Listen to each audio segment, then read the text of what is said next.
Nako mga kapuso, mainit pa rin hanggang ngayon ang usapan tungkol sa birth certificate. Nariyan yung late registration. Meron ding iba, mali naman ang spelling ng pangalan o kaya may maling impormasyon, Ivan. Nariyan din naman yung mga lumaki sa farm. Ay, iba yun, iba yun. Ano ba pwedeng gawin sa ganyan? Yung mga inyong katanungan po, bibigyan natin ng sagot. Ngayong umaga, makakasama natin Engineer Marisa Grande. Siya pong Assistant National Statistician ng Civil Registration Office. Ma'am, good morning. Good morning, Welcome sa Unang Hirit. Marisa. Maraming salamat sa pag-imbita at good morning po sa lahat ng nanonood sa Unang Hirit. Yeah. Salamat po. Ito, unahin natin. Yung late registration ng birth certificate, talagang usap-usapan to ngayon. Paano ba ang proseso nito, Marisa? Well, dahil nga dito sa mga issues natin ngayon sa delayed registration, so nakita natin may mga abuso at ginagamit na dahilan para makapag-late registered, ay nag-issue po tayo ng additional guidelines ng delayed registration. Ito lang ang effectivity po nito ay June 12, ngayong taon na ito. lang, last week lang. Yung PSA Memorandum Circular 2024-17. So, may mga additional tayong mandatory requirements. Ano po? So, ngayon, kailangan personal na mag-appear yung registrant, yung document owner mismo, kung siya po ay 18 years old and above. Pero kapag ito naman ay minor, kailangan sasamahan po ito ng magulang. So may physical ano na siya? May physical appearance Appearance po na. siya. Sabi mo naman, kahit anong edad ba, pwede mag-late register ng birth certificate? O baka may window lang na pwede ka mag-late Age register? bracket. Currently, Ivan, meron tayong sa ngayon, any age at any age. Dahil Any nga age, po, okay. based sa datos po natin sa 2020 Census of Population, meron pa tayong 3.7 million na unregistered Filipinos.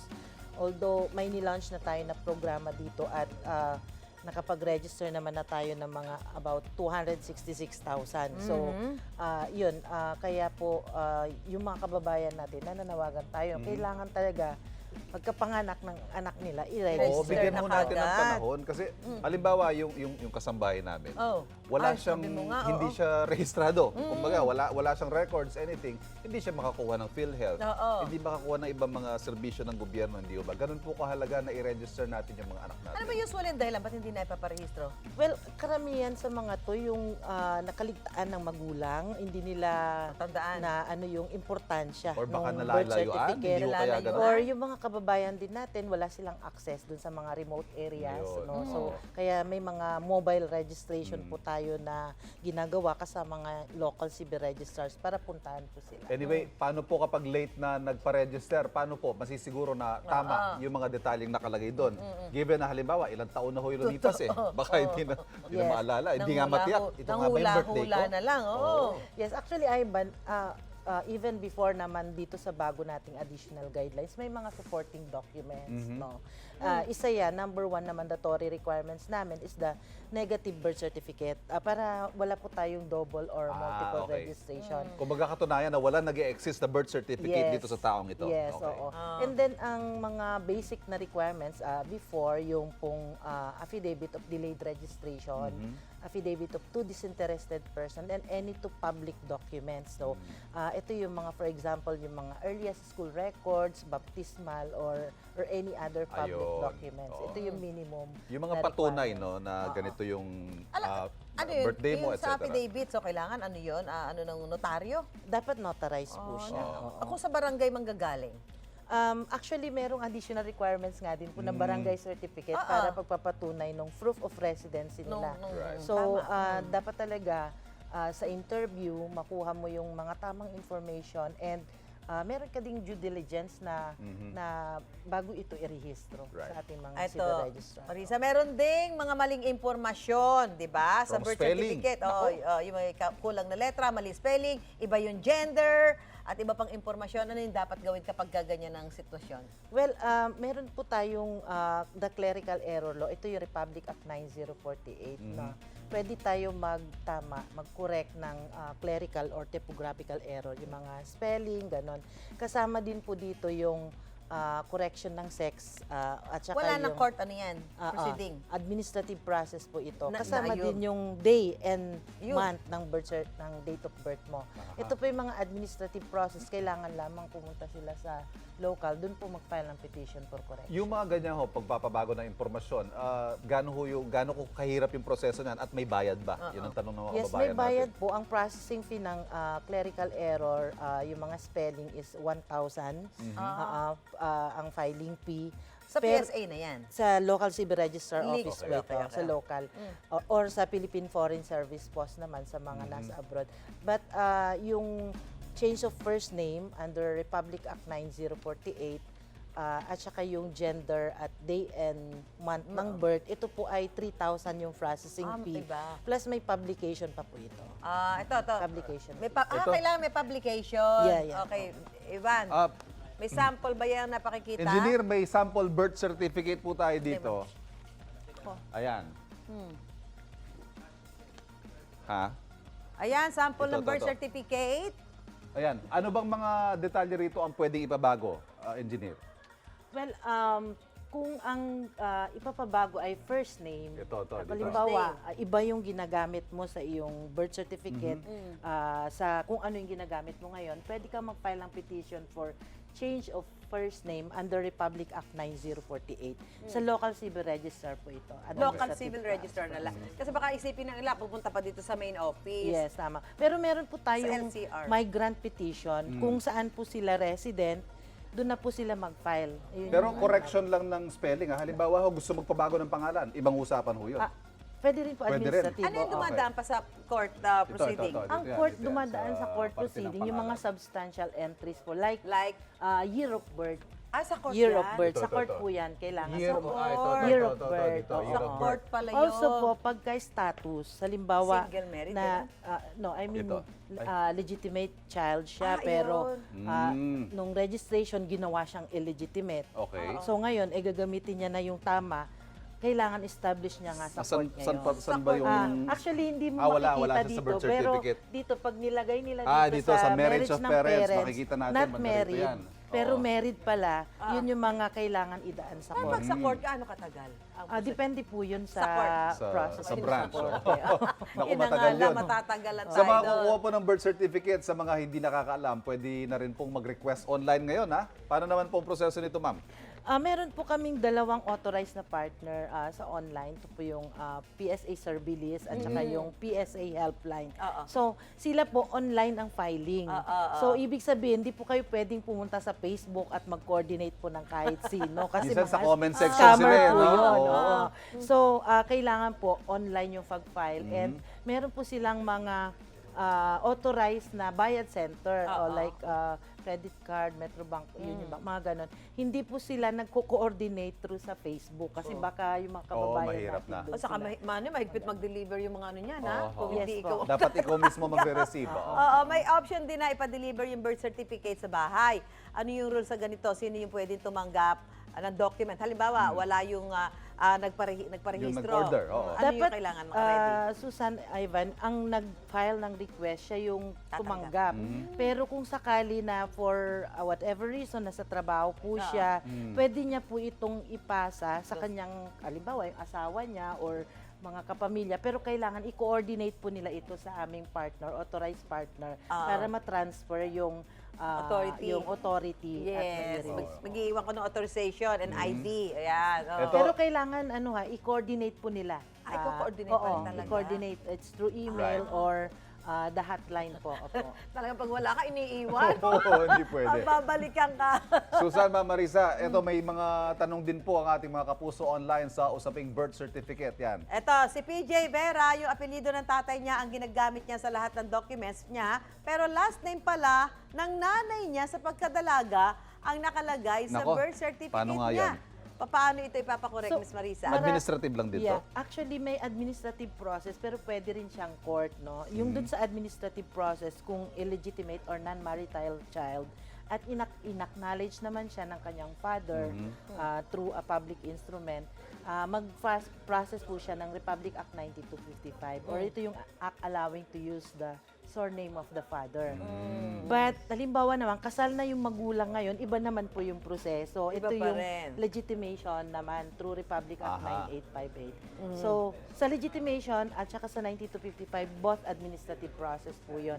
Pero kung halimbawa man ay hindi pasok doon sa dalawa na sinabi ko, yun yung mga kailangan dalhin sa korte. Ilan pa kanyo yung mga unregistered, ma'am, sa Pilipinas? Based on sa 2020 po natin is mga 3.6 or 7 million. Naku, marami. Grabe, dami. May kakilala nga ako, 3 anak, hindi walang birth certificate. Napakahalaga po, nakarehistro. Yan ang magiging basihan ng passport, ng iba't Main ibang document serbisyo ng mo. gobyerno. Main document mo to get yung kung ano may mga ID. At Nako! pwede ho, late registration. Pero in fairness, maganda yung mga Mabilis, mabilis. mabilis, Oo. Maraming salamat po, Engineer Marisa Grande, Assistant National Statistician ng Civil Registration Office. Mga kapuso, sana po ay naliwanagan kayo sa inyong mga tanong tungkol sa birth certificate, kahit saan pa kayo lumaki. Ito na, gising na!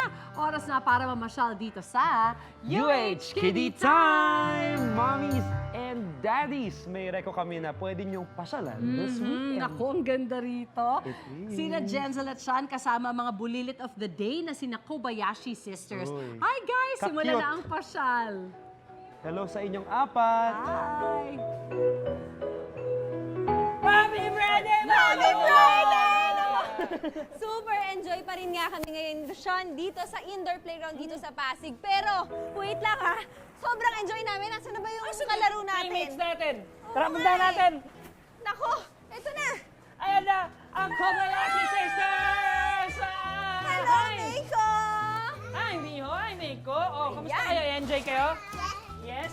Oh. Super enjoy naman talaga. Pero kanina marami na kasi kami activities na ginawa. Kasama ang Kobayashi Sisters, isa na dyan ang ball pit, ang Hubble Land, ang inflatable castle, Uy, nag-enjoy ang sila sa pink inflatable. ball pit, and syempre, ang bump car. Okay? Nako, anong pinaka-favorite nyo doon? Yung This inflatable. one, this one daw. This might be their This favorite one! daw. This one, yung trampoline. Kasi nga mga kapuso ngayon, nasa trampoline tayo ngayon. Sa trampoline part nila, kung saan meron silang velcro wall na pwedeng ma-experience ng ating mga kids ang pag-jump At pagdikit. Okay, Yes. oh. Ready na ba kayo? Okay, gagawin natin. Okay, pagtalon nyo, pagandahan tayo ng pose. Pose, okay ba yun?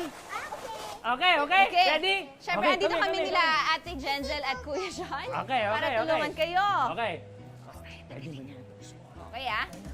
Okay. One, 1, 2, 3, go! Paano yung pose mo? Ganito yung pose niya, oh. Akin may facial expressions, ha? Eh, cutie-cutie kasi sa akin heart, eh. Oh. Anong pose yan? Oh, ito, anong pose to? Anong pose to? Waki daw, waki pose. Waki! O, sinong winner? isa pa, Sinong isa pa. winner? Hindi. Siya daw yung winner. Okay, come on, come on, come on. I'll help you first. Okay. O, isa pa, one more nga kayo. One more, okay. Okay, ready ka na ng pose mo? Ganun. Okay? Okay, game na din kami. 1, 2, 3, go! Wow!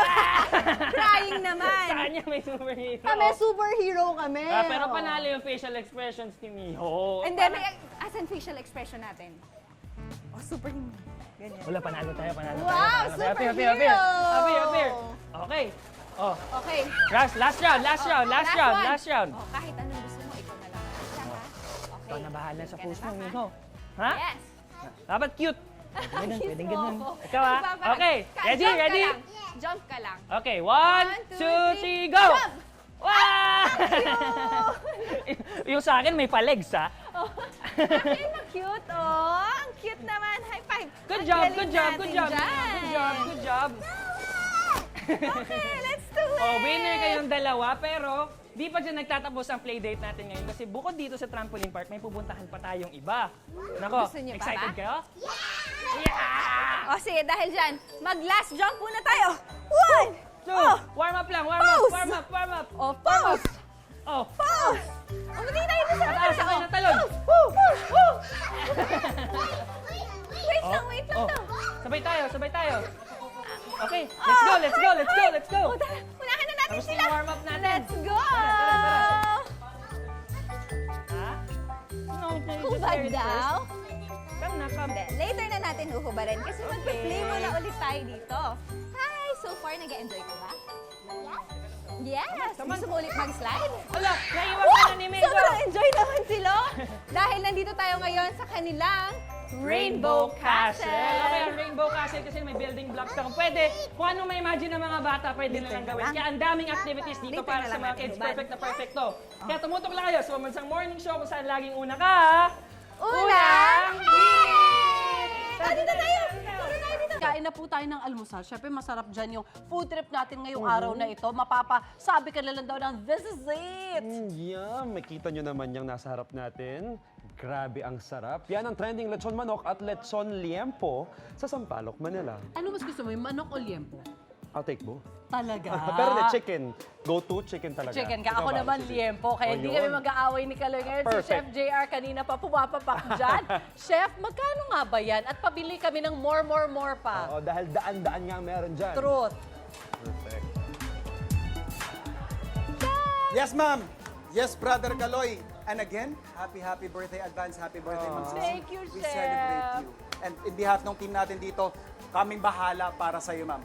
Yung handa, kami nang sasagot niyan. At eto nga, solid na solid kasi, nandito tayo ngayon sa Sampaloc, Manila, kung saan, yung sa tanong niyo po kanina kung ano yung mas bet niyo na lechon manok ba or lechon baboy, ako na pong sasagot dyan. Pareho. At para kwentuhan tayo, paano nga ba nila to ginagawa itong fantastic nilang produkto dito? Makakasama natin si Ma'am Marian. Siya po yung isa sa mga owners ng ating lechonang binisita this morning. Kita nyo naman, muy guwapita ang ating bisita, ma'am. Thank you so much for having us this morning. Ma'am, pakikwento naman po sa amin, paano nyo po ba ginagawa yung inyong liempo ng lechon at saka yung manok? It's very simple lang naman. Okay po. So ito yung ating cut ng liempo, ma'am, no? Yes. Ayan. Ang maganda po dito sa cut ninyo ng portion is maganda yung balance nung taba at saka nung laman. Makikita po natin hindi siya matabang-mataba, hindi rin siya puro laman. So maganda yung balance. So paano po ang unang proseso natin dito? You have to mix all the ingredients. So ito po yung ating secret na blend po ano. Yeah. So imamarinate lang po natin Yes. ito. Marinate for Mga gaano po katagal ito, ma'am? mga 20 minutes. 20 minutes lang. Oo. Oh, wow. Tapos ma'am, ito gaano karaming portions po ba yung nagagawa natin or nabebenta natin araw-araw? Mga 300 to 400. 300 to 400 pieces po. Pag weekdays. Pag weekdays pa yan. Yeah. Pag weekends po, mas marami? Nasa 500 may get. 500. Wow, kaya naman pala. Ma'am, kailan po ba ninyo naumpisahang magtinda ng gantong klase ng produkto po? After pandemic, year 2021. Okay, so year 2021 po nung nag-umpisa kayo and from, syempre, I assume na konti-konti lang yung binibenta nyo nung una. Recently lang po kayo nagdagdag ng mga equipment po dito na ginagamit nyo, ano? So ito po yung ating lechon manok. As in, yung rub lang natin yung nilalagay natin, ma'am. Okay, so may mix-mix lang po natin yan. And then, pwede na siyang isalang. Pwede na po itong isa lang. Oo. Okay, tapos pag sinalang po natin, ma'am, ito na po yung magiging itsura niya, mga kapuso. Ito po yung ating liempo. Makikita po natin, ang gaganda ng portions. Ma'am, ang pinakatanong ni Ma'am Suzy kanina kasi magbo-birthday na siya bukas. Magkano naman daw po ang inyong bentahan sa inyong produkto? Sa liempo, 200 pesos. 200. Liempo, ma'am, ha? Yes. Wow, 200 pesos. Sa buong lechong manok naman po, 250 pesos. 250 pesos? Mga kapuso, kung makikita nyo po yung portion nila ng lechon manok, ay aba, hindi biro. Ma'am Suzy, pwedeng-pwede itong makapagpakain ng isang buong barangay. Yung mga gantong klase ng portions, ma'am, ang laki po, ano? So, 300 to 400 pieces per day on a weekday, tapos umaabot ng 500 pag weekends. Weekends, more than 500. Tapos ma'am, yung sourcing po ba ninyo ng inyong mga raw ingredients, locally po ba yan? Oo, locally. Locally lang din po. Yan, Sampaloc. And I guess, syempre, pwede na natin. So more or less, mga gaano po katagal itong nilelechon? Maximum of 1 hour. Maximum na po yan. Oo. So after 1 hour, ito na po yung magiging itsura niyan. Anong oras kayo ma'am nagbubukas? Para dun sa mga kapuso po natin na gustong bumisita dito sa Sampaloc. Nagbubukas kami 11 in the morning until 11 p.m. 11 to 11. Yes. Nice. So, more than enough time po yan para makabisita kayo dito. Siyempre ma'am, while supply last yan, di ba? Mga kapuso, sa mga nakakamiss sa kasama nating si Arnold Clavio, good news po dahil tuloy-tuloy ang kanyang road to recovery. Sa kanyang Instagram account, nagbigay ng update si Igan kaugnay sa kanyang kalusugan. Ayon kay Igan, nagsimula na ang kanyang physical therapy. Sa tulong ng kanyang physical therapist, iba't ibang ehersisyo sa braso, sa binti at paa ang kanyang ginagawa para unti-unting manumbalik sa normal ang kanyang pagkilos. Matatandang nakaranas po siya ng hemorrhagic stroke o slight bleeding sa kaliwang bahagi ng kanyang utak noong June 11. Aabutin pa raw ng 1 buwan hanggang 6 na linggo ang kanyang rehabilitasyon. Cute at Bibong Chikiting ang bibida sa atin every morning dito sa Bulilit of the Day! Ito na, cute ang ating bulilit ngayong araw. Siyang 9-month-old na si Baby Islao. Ang cute nung name. So this is what love looks like. Si Baby Islao halakhak to the max habang pinanggigigilan at pinapapak ng halik ng kanyang daddy. Paano naman kasi hindi ka manggigigil sa itsura niyan? Ang laman ng pisngi! Sa sobrang cute ni Baby Islao, ang sarap daw kurutin ng kanyang pisngi. Ang mga netizen, todo rin ang gigil. Ang video kasi na ito ay umabot ng 1.9 million views sa TikTok. Hindi naman nakakagulat. Ang cute. Saka ang dami niyang gatla sa leeg. Totoo. Kung talent naman ang usapan, kaya rin daw niyang makipagsabayan. Yung baby? Artista and the making nga si Baby Islao sa kanyang dramatic performance. Uy, patingin nga. Naturuan na maayos. Oo nga. Naku, So we see the acting. pag-artistahin na yan. Good vibes talaga Ayan. ang hatid ni Baby. Ayun. Oh! Pero fake cry. On cue, ha? Fake cry. Ang galing. Ay, sus. Good vibes talaga ang hatid ni Baby Islao sa kanyang mommy and daddy. Na videoan pa nga nila ang first word ni Baby. Uy, sakto. Nako. Na dada o daddy. Selos yan si Mami. Medyo.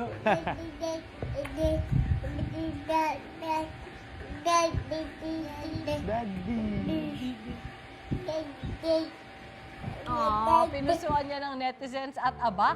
Pati si Mars, my Ah, baby wow. Mars, Camille Prats, napaka-comment din siya. Sabi ni Camille, cutie baby. Ayun nga, comment ni Miss Camille. Oo nga. Hi, Be. Hope you're watching, my Mars. Nakakita lang namin the other day. Chill kayo. Gusto ko yung twice a week na tayo magkita, parang dati lang, ha? Tinago ko tong sikreto na to, ha? Alam mo na ba siya noon? Of course! Nakaset na pala si Miss Bininilan nila ako, na please don't Quiet, tell quiet, her. ha? Oo, Quiet, quiet ka. Welcome to Bulilit, Miss Camille. Thank you. I miss you. Namiss na namin kahit nung kailan The other day lang daw po. Kasama lang kami ng isang araw. At kaka-birthday lang ni Camille kahapon. Happy birthday, Kasama Miss talaga Camille. kami. Thank you. Alright.